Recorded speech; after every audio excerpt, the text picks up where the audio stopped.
Recent evidence from the EAGLE study suggests that lens extraction alone may be sufficient for control of angle closure disease.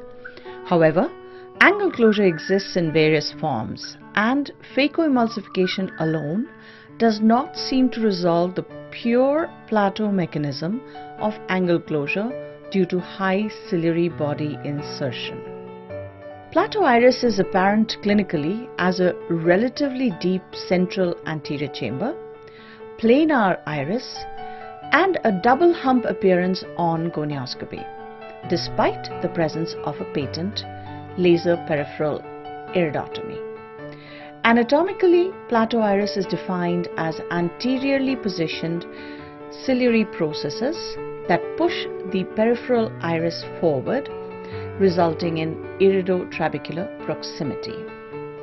Ultrasound biomicroscopic studies performed before and after lensectomy demonstrate that iridociliary apposition seems to persist in Plateau iris syndrome despite cataract extraction. Of late, endocycloplasty combined with phacoemulsification has been used to change the angle configuration. In endocycloplasty, diode laser energy is delivered endoscopically to the posterior aspect of the ciliary processes with the goal of shrinkage but not destruction. The surgical technique involves phacoemulsification and IOL surgery performed prior to endocycloplasty. We prefer a clear corneal incision for ease of access and its self-sealing properties. The same incision is typically used for both phacoemulsification and endocycloplasty.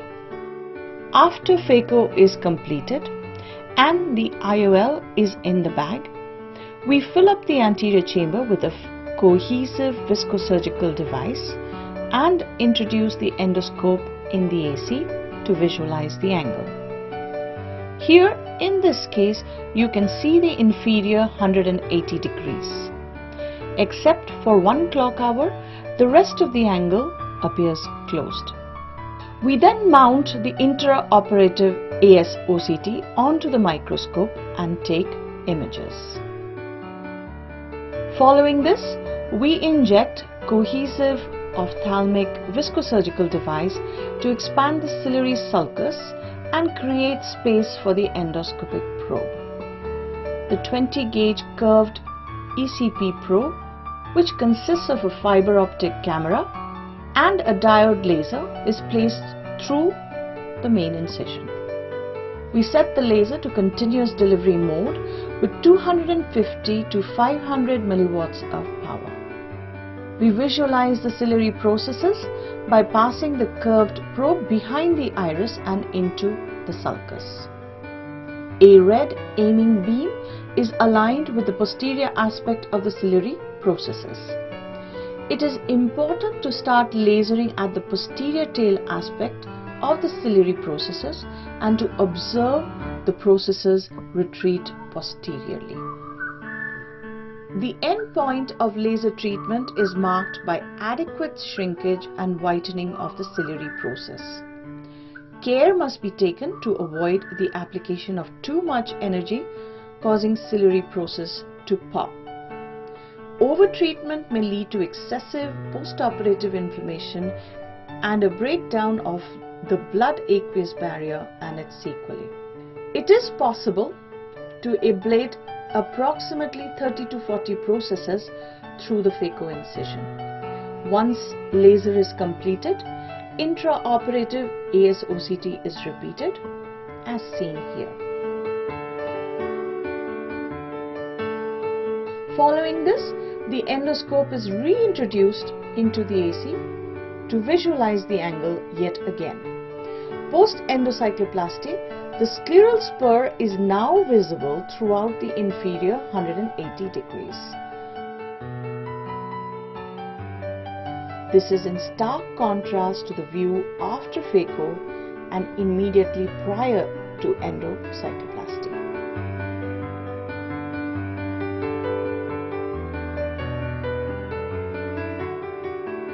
ASOCT has been done in several cases.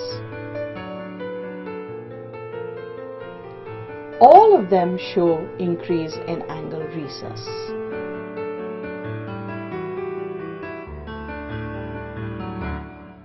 Cycloablation pulls the entire ciliary process, including its anterior head, posteriorly.